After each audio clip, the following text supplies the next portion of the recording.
Alright, so first I'd like to welcome everyone to tonight's demonstration round. Very excited to have all these people interested in Columbia debate for this new year. I know it's very late, but we're going to have a very exciting round. We have 4 excellent speakers. On the side of government, we have Adam Zirkin from Brandeis, a former North American champion, and Rob Glunt from Cornell and currently at Columbia Law School, who is a 2-time national finalist. On the side of the opposition, we have Hebert from MIT, Fitz Sodi, or Speaker of the Year. And as a member of opposition, we have Andrew Korn from Yale, a former APDA president. So with that said, I'd like to call this House to order and the Honorable Adam Zirkin, the Prime Minister, to deliver a constructive not to exceed sentence. It's been 5 years since I did this, so don't take that last part too seriously. Before I start though, before you start the clocks, I just want to share a couple of thoughts with you, because at the beginning of last week, the Columbia family and the APDA family lost a guy by the name of Jeff Williams, who was an APDA president my senior year in 2001, and passed away early last week, at the ripe young age of 27. And I know you guys don't know, who he is or what he's done, but suffice it to say, it was a heck of a lot, and it meant a lot to a lot of people. And one of the things he did for me personally was that Jeff always believed, and we saw eye to eye on this, and as you go forward with this event, remember this, that what you really do when you come into a round any day in any tournament is try to make the round as best it can be. And the desire to do that should overpower the desire to win the round. So if you want to win it, you'd rather win it the right way, right? And if you can't win it the right way, then you'd rather lose it the right way than win it the wrong way. And Jeff believed that very deeply, and at no time was that more apparent than at the round that I had with his team in the final of the North American Championship in 2001. And in honor of that, the Columbia people have asked us to run the case that we ran in that round. And it's very meaningful to me personally, and I hope you find it as interesting as I do. That said, we're going to talk about an event in the Holocaust. Simon Weisenthal, now a famed Nazi hunter, was an inmate at one of the concentration camps during World War II. And while he was there, he was working, a detail at a Nazi hospital, and he was asked randomly to come to the bed of a dying SS officer who had requested that a Jew come to see him. Weisenthal goes into the room, the door is closed.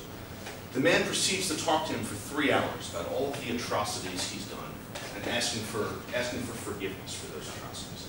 And Weisenthal believes, and I just want to set this up to make it very clear, because Weisenthal writes about this in the book, he believes that the man was genuine in his asking for forgiveness, that it wasn't just a haphazard deathbed wish, that he actually had had a change of heart.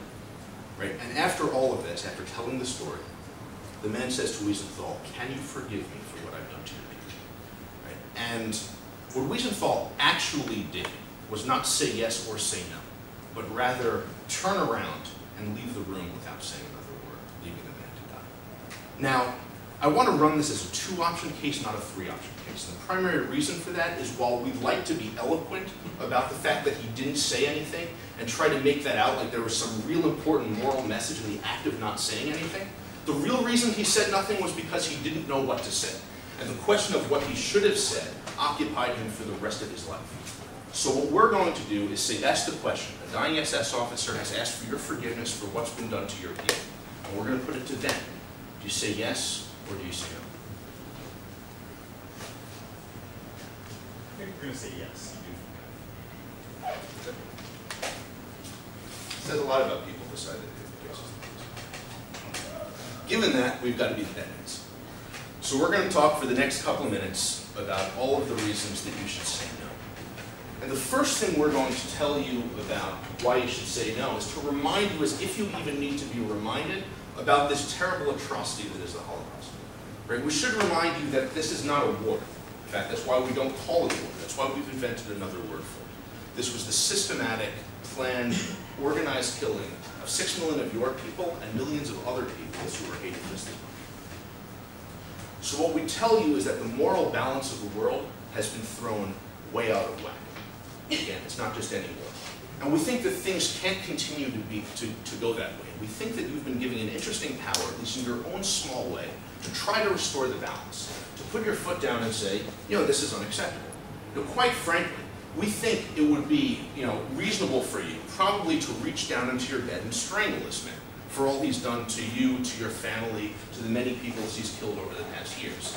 So honestly, we think it's a lot for you just to sit there and listen to what he has to say for 3 hours. And quite frankly, and extremely importantly, we think it's immoral that he asked you to do it in the first place, which is that even though he's on his deathbed, he's exerted his power over you, which is he had the ability to say, bring me a random Jew so I can confess to him for 3 hours and make him think about what he should say for the rest of his life. Of course, given all the things this person has done, why is inconveniencing you for 3 hours even something we're talking about? Because we're talking about a greater thing than simply asking me to sit there. We're talking about the fact that the guy has saddled me with a large moral dilemma that, quite frankly, he shouldn't have had done. I should have had a choice, like I would have a choice to be a priest who has to hear confessions. I should have had a choice as to whether or not I would listen to that, as to whether or not I would be willing to be put in the role of having to hear those confessions, deal through the pain of hearing those concessions, and then having to come to some sort of reconciliation and live with the decision I made for the remainder of my life. So I think a lot has been asked to be there. And the final thing to talk about under this general point about the balance is that I don't think you want to send the message that the actions won't harbor resentment from the victims. Because that's really what this is about, right? What forgiveness is about is not his culpability. Certainly they're not going to stand up and say, you know what, you should tell this guy that what he did wasn't wrong. Right? What they should come up here and say is that you should tell this guy that you won't harbor resentment toward him. And what we posit to you is that this is exactly the sort of reason that things and emotions like resentment exist. And we further tell you that you have a greater obligation to the feelings of your people than you do to the mercy of this individual's. And the truth of the matter also is that if we asked about what your people is and what your people stands for, you're not, as Jewish, a wholly merciful people. Which is that there is certainly an argument in Judaism that says, on balance, you'd like to be able to forgive people. And there certainly is a protocol in place for how you ask for forgiveness, both between your fellow man and between you and God. But there also is a version that says, when you're dealing with the worst of the worst, there's something to be said for hatred. There's something to be said for putting your foot down and saying, you know what? You're the reason humanity maybe shouldn't have existed in the first place.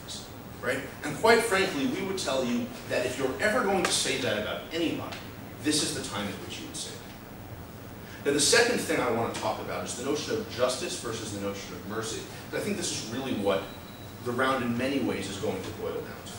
Right? Because we think that where you're standing, you have an obligation to your people to bring this guy to some sort of justice. Right? He's never going to stand trial at Nuremberg because that hasn't happened yet.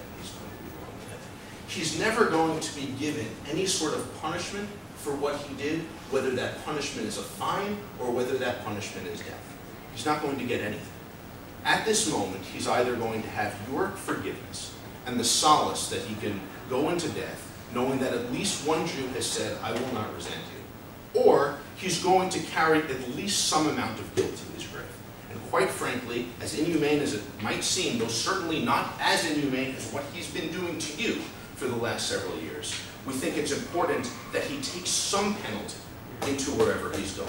Because quite honestly, he deserves it. Right? So what is justice here? At the very least, right, like we said, you probably would have been entitled to kill him, morally speaking. We could have discussed that.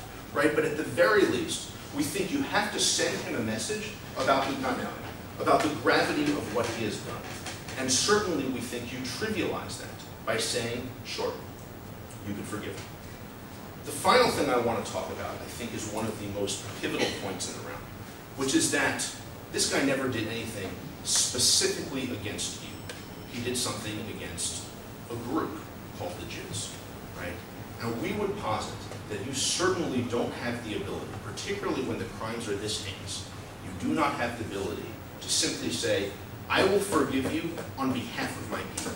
Because I think when you break it down, that's what he's really asking you for. When you break it down, he's told you a 3-hour story about the 150 Jews he killed in a fire years ago, about the other atrocities he committed at the concentration camps. And certainly, he's called them atrocities, so he knows how bad the actions are. but he hasn't committed them against you. And before you can truly get repentance, particularly in a Jewish sense, but I would argue in any sense, you have to be able to ask forgiveness from those who you perpetrated the action against. And given that you can't do that here, we can discuss theologically how you might be able to obtain forgiveness, but you certainly can't do it by substituting a random Jew into the room and asking him for forgiveness for those actions. The other thing is, while we're talking about grouping people, because that's essentially what he wants to do, right? Which is say, you Jew, you're part of the group of Jews, you can speak for the group of Jews. We would tell you that you might as well group him too, right? And instead of treating him as an individual, like he's not treating you as an individual, you should treat him as the member of the larger group of Nazis that he is. And quite frankly, I don't think, considering that group, you'd grant forgiveness to the person who might put you, slap you, whip you, whatever might have you, when you leave that room in a couple of minutes. And the final thing, and to leave you on what I think is just a critically important emotional message, is you don't know probably the 150 people that died at this man's hands. You don't know everything else he's done. But what you do know is that you don't want to trivialize the memories of the people within your own group by saying, you know what, their deaths, those can be forgiven. You don't want to send that message. I think it's much more important to recognize that this man isn't entitled to anything. He's gotten to tell his story. He's gotten to speak to you. He's gotten a friendly ear for 3 hours, which is probably more than he was entitled to begin with. And we would tell you he's entitled to no more. And we further tell you that your obligation to your group is to defend the memory of those people by not granting mercy right off the top of the bat. Let mercy be God's job in this man's next life. In the meantime, justice is yours.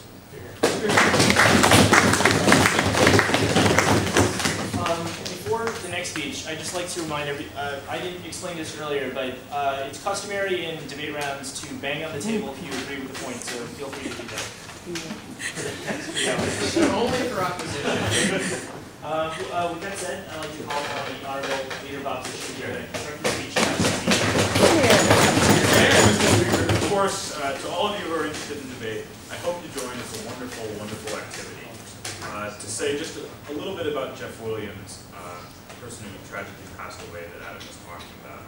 I only briefly remember him. He was a senior when I was a freshman. But I remember that at the Nationals, when he was the acting president, he was sort of this flurry of energy running around making sure that everything was going right and everyone was happy. And I think that if any of you contribute as much as he did, APDA will be a much better place for it. So, with that said, I'm a little bit curious about Adam's formulation of your role and God's role. Because typically when someone passes away, we say, may God have mercy on his soul. And we say that judgment is reserved for God. And that for people, we shouldn't be passing judgment on others, but rather understanding that only God can know all the motivations and pressures under which a person acted. And only he can truly judge whether this person did right or wrong. Now Adam seems to want to flip that. He wants to presume that every influence, every pressure, every coercion from this person's upbringing and genetics through the environment that he lived under, every bit of that, you are capable of deciding with 100% certainty whether that caused him to do this or whether he did it out of some genuine evil in his soul. I don't know how you can make that judgment. I think that's the judgment God should be making. What you have to decide here and now is whether you make this dying man's last minutes better or not.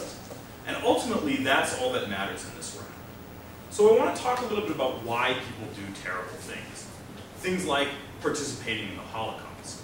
There are a lot of reasons. Some of them are probably just really evil people. But I'm unwilling to believe that everyone who participated in the Holocaust was a genuinely evil person.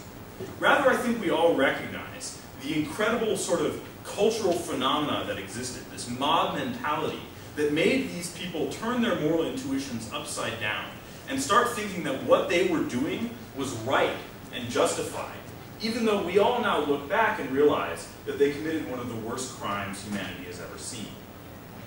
Now, given that you know that there are a lot of Germans who are committing the Holocaust who are probably not bad people, but rather because of the environment that they are in, are doing bad things, I don't see how you can say for sure that this guy is a bad person.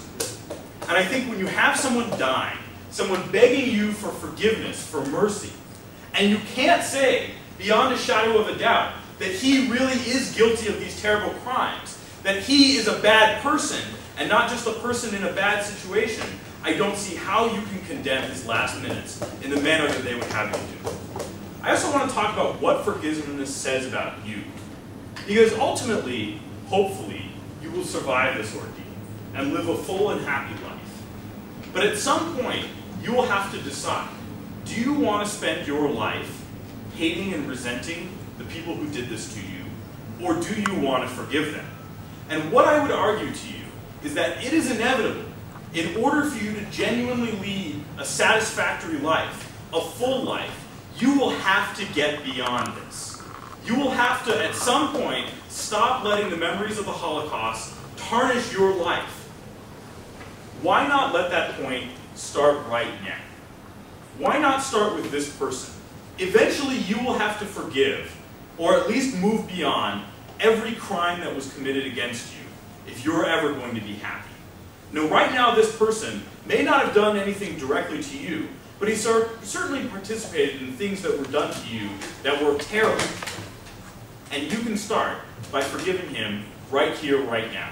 It's a step in the process of healing, one that you will need to go through in order to live a better life.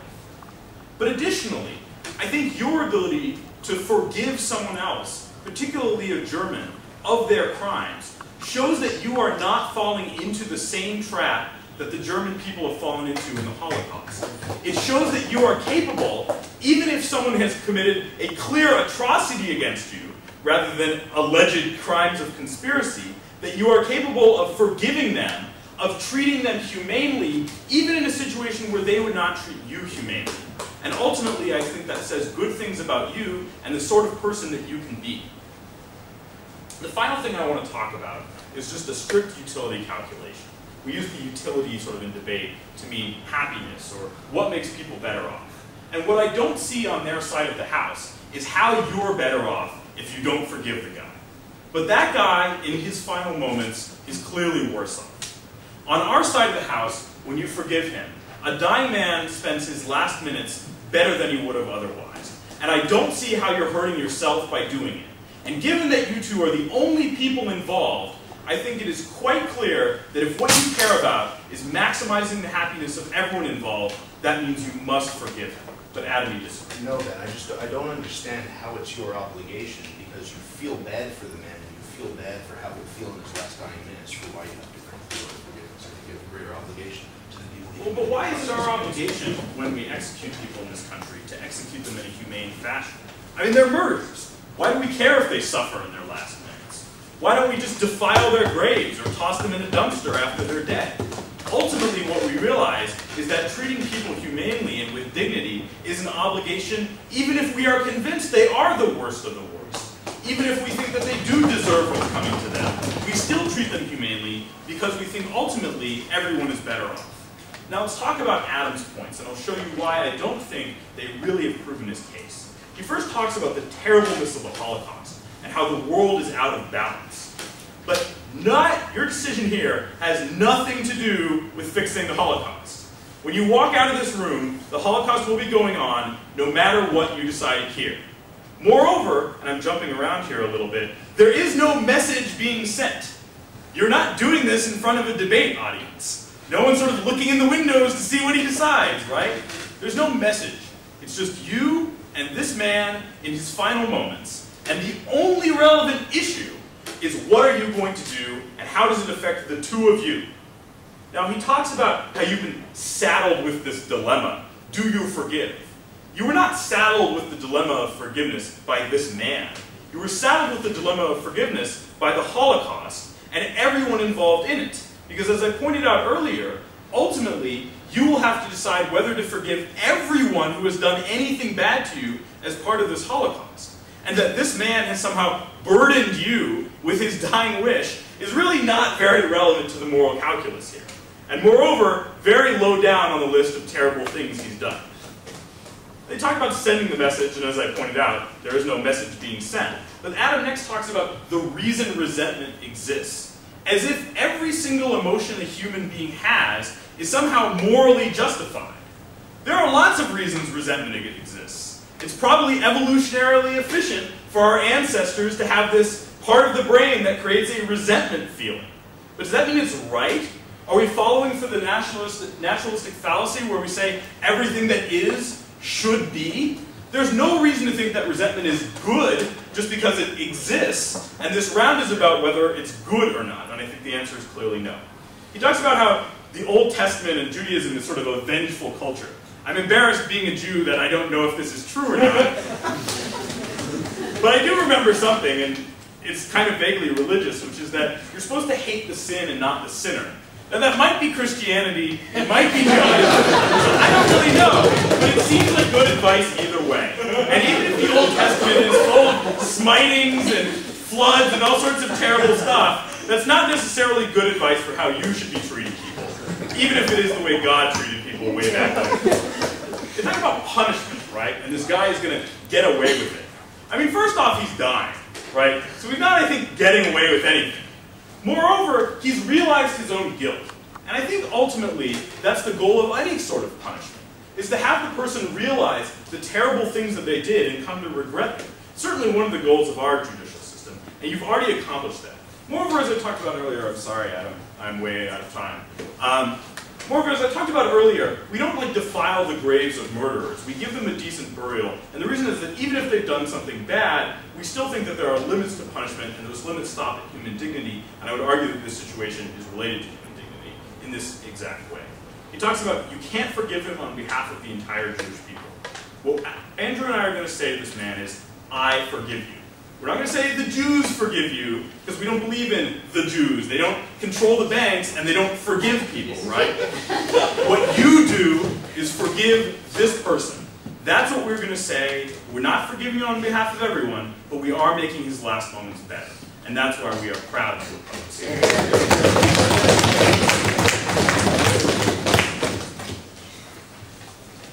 I call upon the honorable member of government to deliver a constructive draft for this evening. Thank you, Mr. Speaker, everyone who's come out here, the people who are apparently videotaping me.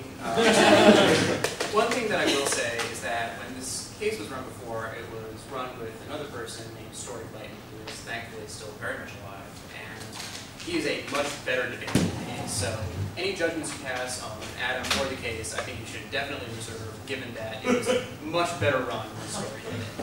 Also, very quickly, again, I didn't have a lot of experience with Jeffy Williams, but one thing I do know that he did is he helped my team out when we were in a very bad position. We were trying to run a tournament, we couldn't even get teams to come there.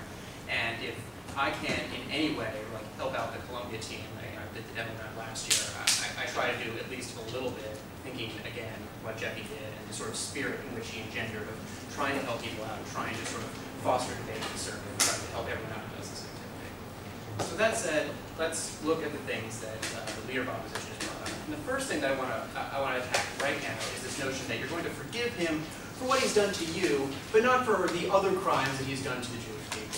Let's be clear. That's not the kind of forgiveness that he's asking for. He's asking you if you can forgive him for the things that he's done. He spent 3 hours detailing the many crimes that he had against the Jewish people. He's detailing the fires that he started, the people that he's killed, the atrocities that he's committed. So if on their side of the house they're going to defend, well, I'll forgive you for dragging me into this room, that doesn't substantively answer his question. He's asking you if you can forgive him for the things that he's done. Not for the fact that he's inconvenienced you here, not for the fact that he may have called you a dirty name in the concentration camp. He's asking you to forgive him for the people that he's killed. So at the end of the day, that's what this case is about. Sure. Just to be clear, that's not at all what Ben meant, because Adam very clearly said you haven't had any interaction with this man. What Ben meant is, I forgive you for the things that you've done. Yes, we are agreeing you are forgiving him for the things that he's done, but we're merely saying that only you can forgive that. You can't forgive everyone on behalf of everyone. Okay, but the fact is that he's asking for mercy for the things that he's done, so presumably the fact that you are giving this mercy is somehow impactful. So in some sense, you are forgiving him for his atrocities, not just for those atrocities he's doing. And Korn, you should be a lawyer if you're going to split hairs like that. That said, let's talk about the things that Ben brings up. The first point that he makes, and I agree with it 100%, is that only God can pass judgment. He says that you don't know his background. You don't know this man's soul. And I agree entirely.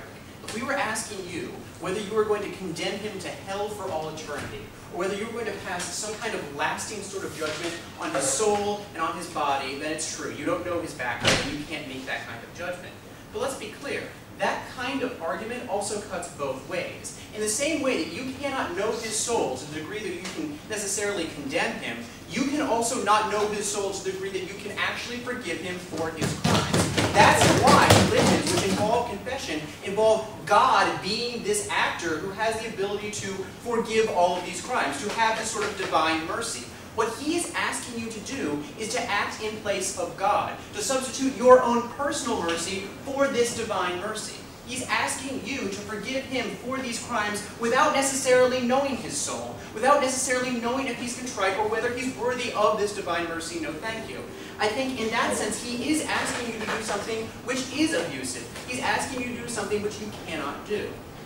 The second thing that he says, though, is that people do bad things for a lot of reasons. Not all of them are bad people, and you can't necessarily know his background. Maybe he had a bad childhood. Maybe he suffered really badly during the First World War.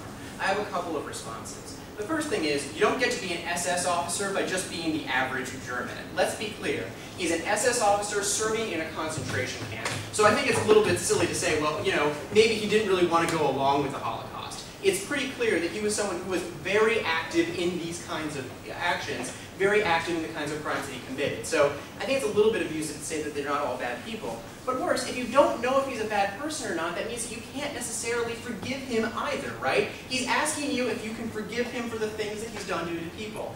And I think in that sense, if you don't know if you can forgive him, you have to say no. You can't just default on the side of yes. You can't default by saying that you're going to definitely forgive him without knowing whether he's a bad person or not. The next thing that he says is that this sends a message about you. He says, you will have to get beyond this at some point, so why not start while you're in the concentration camp? Honestly, I think this is kind of a silly argument, right? Like, it's true that at the end of the day, if you do survive the kind of brutal, inhumane treatment that you are receiving at this point, you are going to have to get beyond the psychological damage that did to you.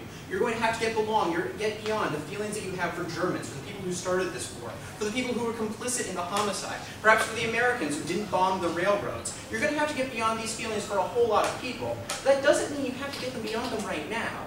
You're living in a concentration camp. You're fighting for survival. And I think that this kind of psychological healing can't necessarily occur until after you've gotten beyond the immediate physical harms that are being visited upon you immediately. But further, even if we were to argue that somehow psychologically for you it was better to get beyond this isn't an argument for why you should forgive him right now. Consider what the person did in the circumstance. He walked out of the room because he didn't know. And it's true, he spent the rest of his life arguing about this moral question. It's true, at some point you're going to have to think about whether you will forgive this person. But that's not an argument necessarily that you need to give him forgiveness right now. Certainly not before you've thought about it, not before you've done some serious soul searching about whether you actually believe that this person can be forgiven for the terrible things that he's done. The next thing that he says is utility. He says, look, it helps him and it doesn't hurt you, so therefore it's futile. But I think that it does hurt you. This is a person who has done terrible, horrible things to you, to the people around you, and to your entire culture purely on the basis of race and on the basis of religion. And for all you know, he may very well succeed in his goals. At this point, you don't know that this war is going to end. You don't know that your culture is even going to survive. So honestly, asking you to forgive a person who is complicit in the genocide of your people is asking something of you. I think it's ridiculous for them in their seats to say that this is not something that you are giving up by offering forgiveness to this man who has done horrible, terrible things to you. That you may not have a hard time facing the other people in the concentration camp when they ask you where you've been for the last 3 hours. In the last 3 hours, I was forgiving someone who is putting this entire thing into place. I think that actually asking you to give forgiveness to this person is asking for something from you. It's asking for a lot from you, and it's asking for something that he has no right to ask from you. He's using the very act of violence, the very fact that he has control over your life to try to extract forgiveness from you, and that's something that he does not have the right to do. He does not have the right, by the fact that he is an SS officer and that he is a guard that can kill you at a moment's notice, to force you to either make this moral decision or to offer him forgiveness. And that's what he's trying to do. He's trying to use his position and the fact that he still has control of your very life and your very survival to try to get some kind of forgiveness on his deathbed. He can pray to God for that. It's not something that he has to get from you. That said, I want to go back to the arguments that we brought up. I don't think they've been sufficiently responded to. The first thing that we say is that this is an atrocity. You have to be clear, this is not a war, this is a slaughter on a scale unimagined then, and something that we have a very difficult time imagining even now. And at some point, the moral balance of the universe has been overthrown. A lot of really horrible things have happened, and at this point, you don't know if these people will ever be brought to justice, if anything will ever be done to correct the grievous harms that were visited on you and visited on people who were like you. Now, Ben says that you're not stopping it, but we're not saying that you're stopping this horrible moral harm. What we're saying is that you have a moral obligation to do whatever you can to forward the cause of justice, right? Let's say, for example, that I live in a brutal anarchy. I live in a society in which there is no law, in which criminals are never brought to justice. It's true that I might not have the means or the resources to stop all crime. And in fact, the little few things that I can do, say like apprehending some criminals or stopping some people from doing bad things, may really pale in comparison to the rest of the society. But I think that I have an obligation to do whatever I can to stop those crimes, whatever I can to visit that injustice. That was a little bit abstract, so let me make it very clear. So a lot of people attempted to do small things to try to mitigate the scale of the Holocaust. They hid Jews when they could. In some cases, they gave them false papers. They gave them money. They gave them the resources to escape these countries. These actions didn't prevent the Holocaust, but they did do whatever they could to try to minimize the Holocaust. And if that means protecting Jews or killing Germans to try to do some kind of harm, to try to, like, in some ways carry out justice, I think it's something that you definitely have an obligation to do. We say that it's immoral even for him to ask the question. Ben tells you that the Holocaust did it. It's true that the Holocaust put him in a position where he could ask the question, but he was still the one who dragged you into the room. It's true that, like, Hitler's final solution puts you in a position where you have to consider whether you're going to forgive the guy, but in terms of putting you on the spot and forcing you to give the forgiveness to him orally, that's something that he did, that's something that is immoral, and while it pales in comparison to the other things that he did, the fact that it is immoral means that he shouldn't be rewarded for this immoral action by giving this some sort of forgiveness. The next thing that it says is that Judaism does not equivocate about evil. And Ben says, well, maybe you should be a Christian. Well, essentially, right? He says that you should hate the sin, but not the sinner, and that you should become sort of like a Protestant. Maybe you should die a terrible one, too. So, I am a Protestant. And I'm just going to say a couple things about this. Firstly, it's true that Protestants preach that, like, God gives ultimate forgiveness, and that people should try their best to forgive, but I think that put in this sort of terrible circumstance, no one could think poorly of you if you chose not to. Further, in terms of actually offering someone confession, like, you can forgive them for things they did to you. You're not supposed to forgive them for things they did to other people. That's something that other people or God himself have to do. Also, if we're going to venture into Catholicism here, priests won't give you like actual cleansing of your sins unless they're sure that you're contrite. That's why they have to go through training. That's why not like every single Catholic can take confession. And the point at which you don't have the sort of training or the knowledge to know whether his forgiveness is truly contrite, even if you somehow became a Catholic priest in this circumstance, which seems a little bit silly for a person in a concentration camp, I still think at that point you don't forgive. The second thing that we talk about is justice. We talk about how he's never going to be brought to justice for his crimes. The only thing that you can do to him is to deny him this last bit of forgiveness. It's true. It may, and so what Ben says is that the limit to punishment stops at human dignity. But I think this is silly. All punishment is an offense against human dignity. When you put a person in jail, you are fundamentally not respecting their right to liberty, their right to autonomy, their right to live their life.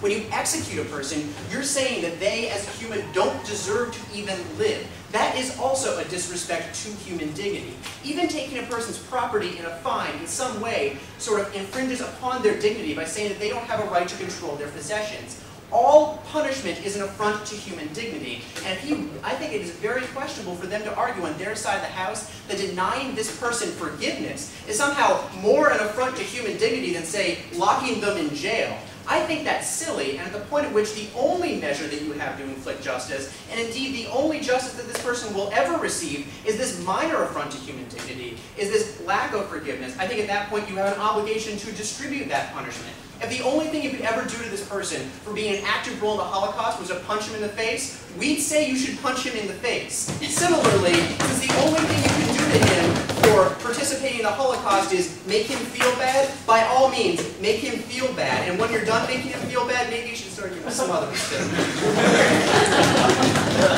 The third thing though, the thing which I think goes fundamentally unaddressed is the notion that you can't speak for your people.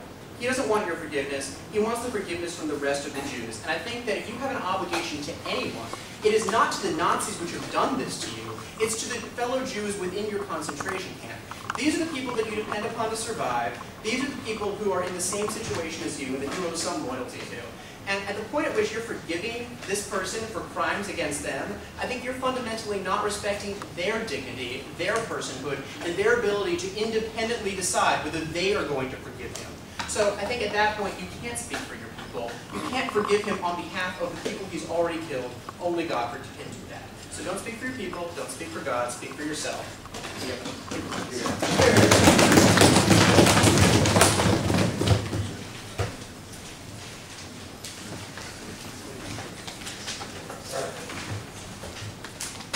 So, being the fourth speaker has many advantages. One of the disadvantages is that other people take your words and thoughts. So let me just echo what everyone has already said so far to begin their speeches. And with that, let me congratulate Rob Glunt for being a member of the Gettysburg Address Club of Oration by exceeding the time limit by, what, 50%? The actual speech time allocated? Something Andrew Korn has never done. Some things never change. I haven't debated Rob in 2 years. Anyway, I want to start off by talking a bit about forgiveness, because I think this is a theme that's woven throughout this round. And what I want to talk about is the value of forgiveness. And what I posit is that a society that forgives people, and a society that has forgiveness as one of its basic tenets, is an enlightened society. And those societies that do not have this value, that don't have the ability to forgive people, are those which essentially devolve into eye for an eye types of places.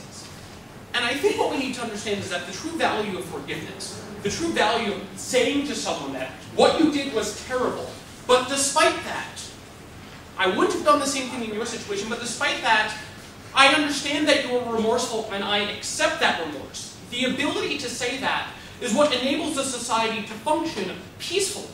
You could argue that it is that very inability that helped, at least, the Nazi regime accomplish what it accomplished. It was the very inability of people to forgive Jews for supposed misdeeds, which were actual misdeeds, but that lack of forgiveness that in some sense enabled the Holocaust in the first place. And what you have on their side of the house is this ridiculous bar for forgiveness. What they weave throughout their speeches are, by my count, 3, I'm sure there are many more, conditions that they put on forgiveness. They say, well, first of all, Rob says at the beginning of the speech, you can only forgive people for very specific acts. For acts that they have directly committed against you, and that you distinctly remember and you feel justified to forgive them for. Second, he says, well, you can only forgive people when you're ready to forgive them, right? The timing has to be right. And so what I'd argue is that they're setting up a society on their side of the house, an ethic on their side of the house, an ethos on their side of the house, that doesn't engender this type of more enlightened society.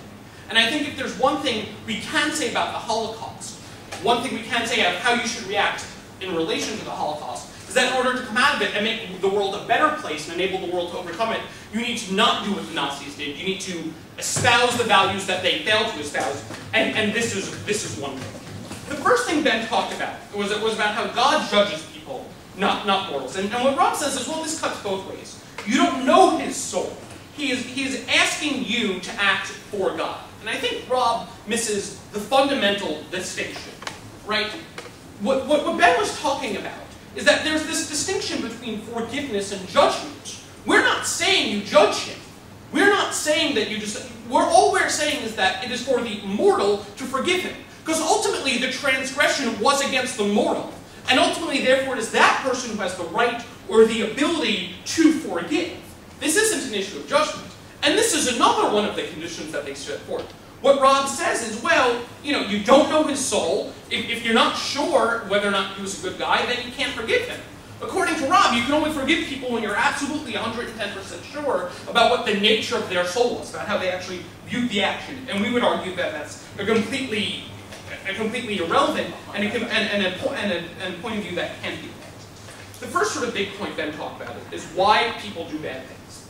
And Rob makes sort of 2 points here. The first thing he says is, well, he was an SS officer, so he's active. He wasn't one of those normal Nazis. He did lots of bad shit. And what I'd argue is that first of all, that's irrelevant, right? I think Ben's argument about why people in the Nazi regime, in response to who did bad things, could certainly explain this, right? If you were of a certain social background, you weren't going to be sort of like a normal dude sort of fighting on the front lines. If you were of a certain noble background in German society, you were going to be an army officer. And you could argue, in fact, that these people faced the most pressure because they were sort of most entrenched within some of these social circles, and their failure to follow would have been most noticeable. But furthermore, I'd argue that this seems like a terrible standard. Basically, Rob's saying your ability to get forgiveness is in relationship to the nature of the crime you committed, the seriousness. And while I'd argue that you might certainly need to be more skeptical of someone in terms of the genuineness of their forgiveness if they've committed a more serious crime, insofar as more serious crime is more indicative of a quote-unquote black soul, but as long as you believe that they are truly repentful, I see no reason why that should be indicative of how you should treat them. Sure. But Korn, doesn't this sort of mirror how normal people view forgiveness in real life? If you commit some kind of minor offense against me, let's say stealing water or something, it doesn't take very much for me to forgive you. On the other hand, if you massacre my family, wipe out my race, maybe it might take like a little bit more convincing for me to forgive you for this. I think this is a normal human intuition and one which you haven't successfully argued. Well, Rob, that's exactly what I just said. All I was saying is your argument seems to be an argument against forgiving anyone sort of as a matter of course if they've committed a very terrible act.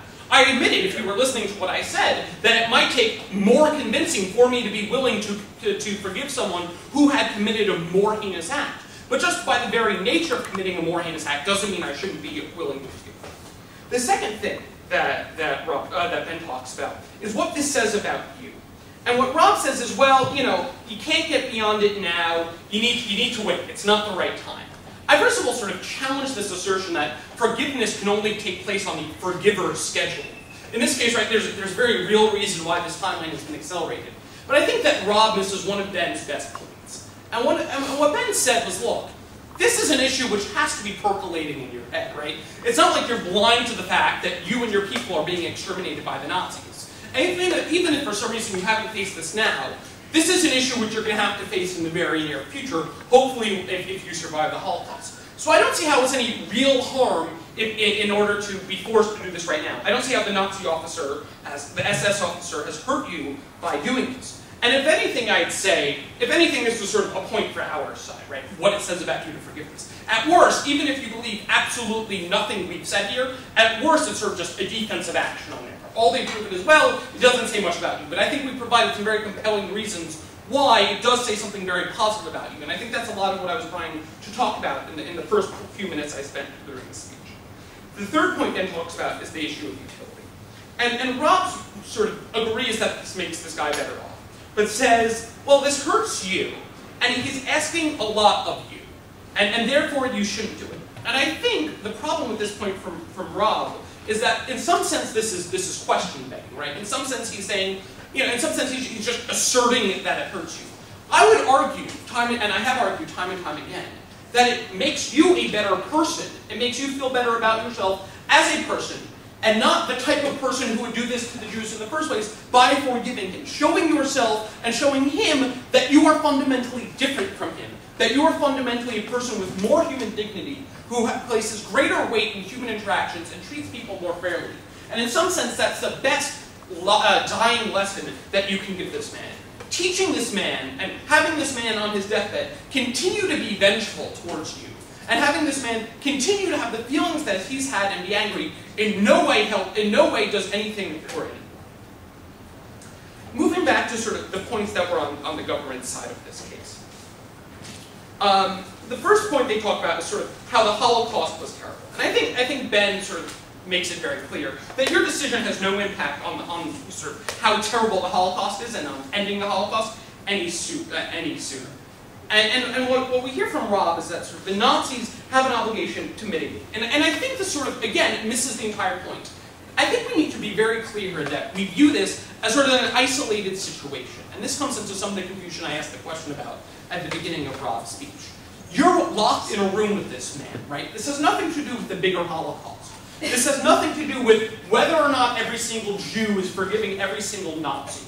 This has to do with the very singular and isolated issue of whether or not you forgive this man for the crimes that he has committed against the Jewish people. And insofar as you are the person in this situation, locked in the room with him, and no one will ever know about this, that is the fundamental calculus that you need to make. And all their bluster about the overall sort of moral calculus and sort of the moral balance of the world is off till sort of obfuscates, I think that's that word, the real issue.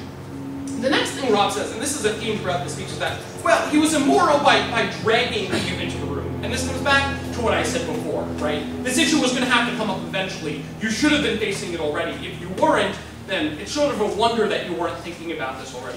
Either way, you were going to have to think about it eventually. I don't view that as an immoral issue. Now, the thing I want to, two more things to talk about. The second to last thing is the first thing that Rob talks about, which is that he's asking you to forgive, and he can't ask you, you can't speak on behalf of the Jewish people. I just want to make this very clear, because I think it is very clear, which is that he's asking you, and what you are proposing to do is you, as an individual, not as a representative of the Jewish people, are forgiving him for the crimes that he has committed, right, against the Jewish people. All right, I'll do that.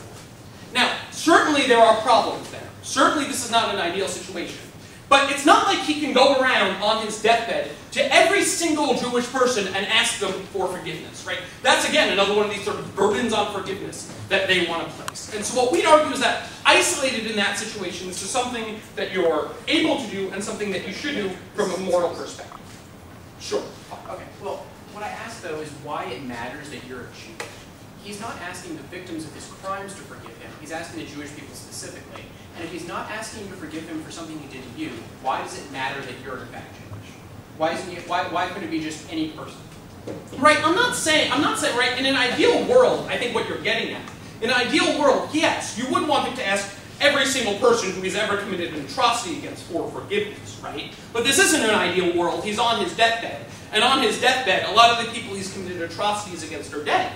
And so I'd certainly agree with you that there is a reason he called you as a Jew into the room, which is that you as a Jew are a proxy for the group of people that he has committed crimes against.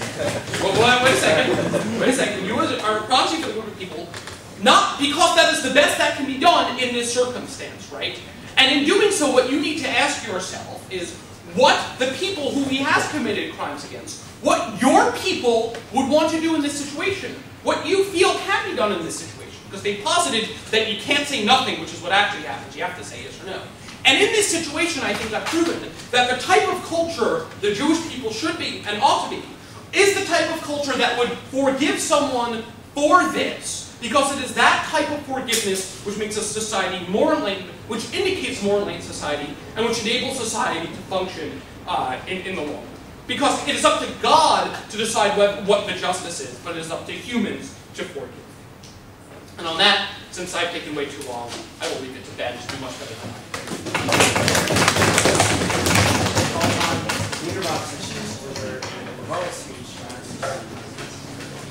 Thank you again, Mr. Speaker. Of course, to everyone who's already spoken this round, I think it's been very interesting. And to all of you for watching, I hope you've enjoyed it. I want to first talk a little bit about the case, and then I want to talk about the three most important reasons why I think we've won this round. The thing about the case that I want to point out is that you have a choice here, and that the choice is real.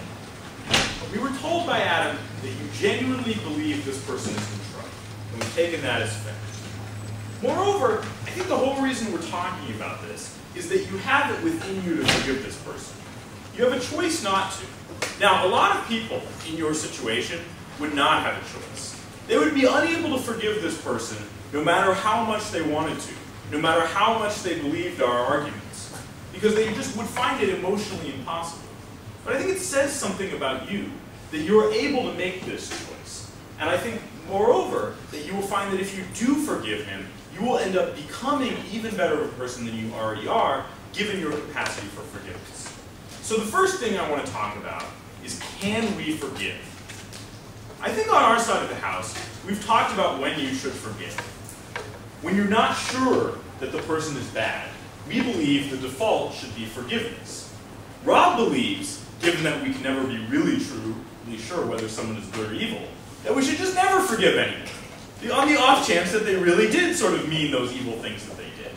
I don't think that's a tenable standard for society. And moreover, I don't think it's a tenable standard for interpersonal relationships, right? Yes, Andrew could have stolen Rob's water and Rob would be quick to forgive him. But what if Andrew really did it just to win this debate round, thinking it would make Rob's voice soar? Well, Rob probably wouldn't forgive him very quickly for that. So how can Rob really know? How can he know that it's okay to forgive Andrew? The reason is that he needs to say, okay, I don't really know why Andrew stole my water. It was a pretty dumb thing to do. But stepping back, I can forgive him. Now, it's not necessarily comparable to forgiving the ills that were done to you in the Holocaust, but there is a similar process of logic that I think you can go through. Moreover, I think we're better off when we forgive people. It allows us to undergo an emotional healing, to move on, to get a life that is not defined by the terrible things that were done to us. Now, yes, you don't have to forgive this person. No one will say you're a bad person if you can't do it. But what we are arguing, and what is relevant to this round, is that we think you will be a better person if you do forgive. It may not be an obligation, but it would be a mitzvah. And that's what we think is relevant. The next thing I want to talk about is justice. Because justice is a very relevant issue in this round. First off, I don't think you can dispense justice from the position that you're in. Yes, you can defile this last man's moments by making them more guilt-ridden and pain-racked than they could be. But that's not what justice is. We give prisoners last meals. We execute them humanely. We give them decent burials. And the reason is that even though we're executing these people, we're not that interested in making it as bad as possible. Now, in Rob's view of the world, where there's a great evil that's been done, and you need to harm this person as much as possible to chip away at that evil, that's exactly what you should do. You should take a piss on this guy for all they care. But there's a reason we don't treat dying people, even bad dying people, with this sort of disrespect, and that it has nothing to do with justice. Now, yes, the Old Testament was full of vengeance. Yes, God killed all the sodomites and stuff. But that's not advice. That doesn't mean you should go around harassing gay people. And that's not what Jewish people do, even Jewish people who don't know that much about Torah like myself. We talk about how this is an isolated situation, and this is the last thing I want to close on.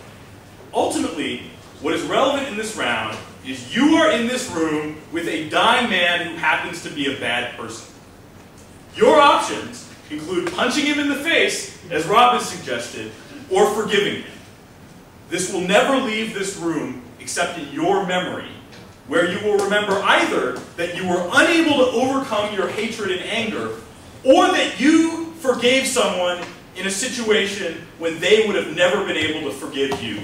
If you want to come out of this room feeling like you are a better person, if you want to come out of this room having made a dying man's last moments better, then you forgive him. If you don't, go ahead and vote side gov.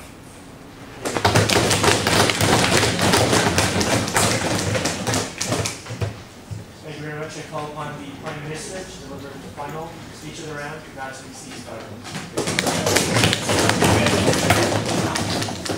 thought Ben was characterizing this round very well until he got to his last 20 seconds, where he said the choice in this round is between punching the guy in the face and forgiving him. It's not. We're not advocating punching him in the face. As I told you in construction, you might be perfectly entitled to killing him, punching him in the face, doing whatever you might want to do. That's not what we're asking you to do. We're asking you to say, I can't forgive you. We're asking you to say, sorry, I appreciate what you've told me. I appreciate the discussion we've had for the last 3 hours. But I'm sorry, I can't forgive you. That's not the same as treating him inhumanely. That's not the same as pissing on him, to use the words we hear from side opposition. It's a statement about you. And it's very different from the way they characterize it. Speaking of another mischaracterization, I hate to point this stuff out, but there's a bit of a contradiction in the way they deal with the issue of the group here, and whether or not you're representing your group. The point that we hear in the LOC is, well, you can't represent your group, but you're saying, I can forgive you. Then we'll hear Andrew Korn get up 16 minutes later and say, well, you're a proxy for everybody. Well, either way, they're wrong. You see, if Ben's right, and the truth of the matter is that all you're saying is, I can forgive you, then you're not giving the guy what he needs, right? Ben comes up here, talks to you for the entire round about how you have to make these man's last minutes better.